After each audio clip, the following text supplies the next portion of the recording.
Hayotim davomida bir narsaga amin bo'ldim. Bu dunyoda kimnidir sevsangiz, Alloh yo'lida seving.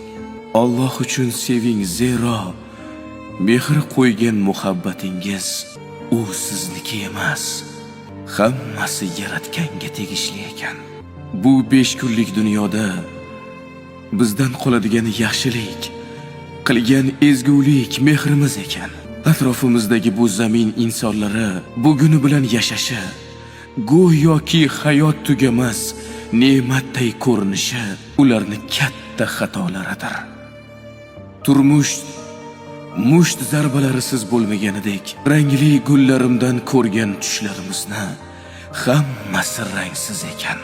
Zeroki tushlar rangsiz bo'lsa-da, hayotingiz rangli bo'lsin. Hozirda hayotim rangsiz bo'lsa-da, uni rangli ko'rishga harakat qilyapman. Yaratgandan har bir sinovi, har bir ne'mati, har bir kuni, har bir bergan soniyasi uchun beadad shukrlar aytaman. Sizga esa rangli hayot tilayman.